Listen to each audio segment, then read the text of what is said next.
नमस्कार दोस्तों, आत्मज्ञान चैनल में आपका स्वागत है। एक शक्ति है, एक रहस्यमय ऊर्जा जिसे सब जगत चलायमान है।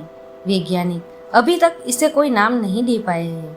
हालांकि प्राचीन काल के ऋषियों और संतों ने इसे अज्ञात शक्ति को शिव कहा है। शिव वह ऊर्जा है जो हर जीव के भीतर मौजूद है। इस ऊर्जा के कारण ही हम अपनी दैनिक गतिविधियां जैसे सांस लेना, खाना, उठना, चलना और बैठना कर पाते हैं। यह ऊर्जा न केवल जीवित प्राणियों को चलाती है, बल्कि वह निर्जीव वस्तुओं को भी कार्य करती है। इस प्रकार शिव अस्तित्व को संचालित करते हैं। दोस्तों, हम इस वीडियो में जानेंगे कि हम महाशिवरात्रि क्यों मनाते हैं और महाशिवरात्रि के दिन हमें क्या करना चाहिए। महाशिवरात्रि पर्व है हमारी चेतना को बढ़ाने का और ध्यान के माध्यम से प्राण शक्ति को बढ़ाकर अपने स्रोत की ओर लेकर जाने का। महाशिवरात्रि क्यों मनाई जाती है? वैसे तो इस सवाल को लेकर कई कहानियां मौजूद हैं। इनमें से कुछ इस प्रकार है। कहते हैं, महाशिवरात्रि के दिन भगवान शिव ने देवी पार्वती से विवाह किया था। जब देवता और राक्षस अमृत की खोज में समुद्र मंथन कर रहे थे, तब मंथन से विष निकला था। स्वयं भगवान शिव ने विष पीकर उसे अपने कंठ में रोक लिया था, जिस वजह से उनका शरीर नीला पड़ गया था और उनको नीलकंठ भी कहा जाता है। विष पीकर उन्होंने सृष्टि और देवतागण दोनों को बचा लिया। इसलिए भी शिवरात्रि का उत्सव मनाया जाता है। एक और कहानी यह है कि जब देवी गंगा पूरे उफान के साथ पृथ्वी पर उतर रही थी, तब भगवान शिव ने उन्हें अपनी जटा में ढका था, जिससे पृथ्वी का विनाश होने से बच गया था। इसलिए भी इस दिन को शिवरात्रि के रूप में मनाया जाता है और इस दिन शिवलिंग का अभिषेक भी किया जाता है। ऐसी मान्यता भी है कि भगवान ने शिवरात्रि के दिन सदाशिव, जो कि निराकार रूप है, उसे लिंग स्वरूप लिया था।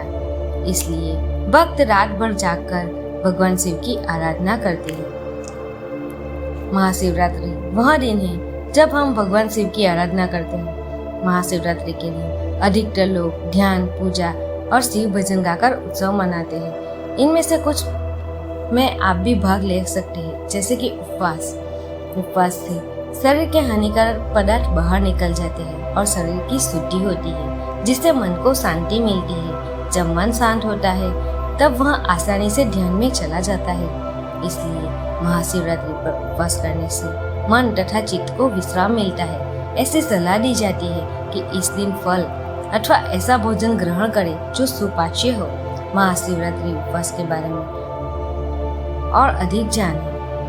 इस दिन लोग ध्यान भी करते हैं। महाशिवरात्रि की रात को नक्षत्रों की स्थिति ध्यान के लिए बहुत शुभ मानी जाती है। इसलिए लोगों को शिवरात्रि पर जागते रहने और ध्यान करने की सलाह दी जाती है। प्राचीन काल में लोग कहते हैं कि यदि आप हर दिन ध्यान नहीं कर सकते, तो साल में कम से कम एक दिन ध्यान अवश्य करें। महाशिवरात्रि को रात्रि जागरण करें और ध्यान करें। इस दिन मंत्रोच्चार भी किया जाता है। महाशिवरात्रि के दिन ओम नमः शिवाय मंत्र का उच्चारण सबसे लाभदायक है। यह मंत्र तुरंत ही आपकी ऊर्जा को ऊपर उठाता है। मंत्र में ओम की ध्वनि ब्रह्मांड की ध्वनि है, जिसका तात्पर्य है प्रेम और शांति।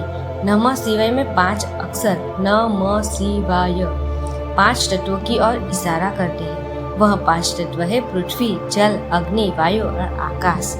ओम नमः शिवाय का जप करने से ब्रह्मांड में मौजूद इन 5 तत्वों में सामंजस्य पैदा होता है। जब इन 5 तत्वों में प्रेम और शांति का सामंजस्य होता है, तब परमानंद स्फुरित होता है। ओम नमः शिवाय मंत्र के जप के साथ आप शिवलिंगाष्टकम, शिव तांडव स्तोत्र और काल भैरव अष्टकम का जाप भी कर सकते हैं। महाशिवरात्रि पूजा यानी रुद्र पूजा में भाग लें। रुद्र पूजा या महाशिवरात्रि पूजा भगवान शिव के सम्मान में की जाने वाली पूजा है। महाशिवरात्रि के दिन रुद्र पूजा का बड़ा महत्व है।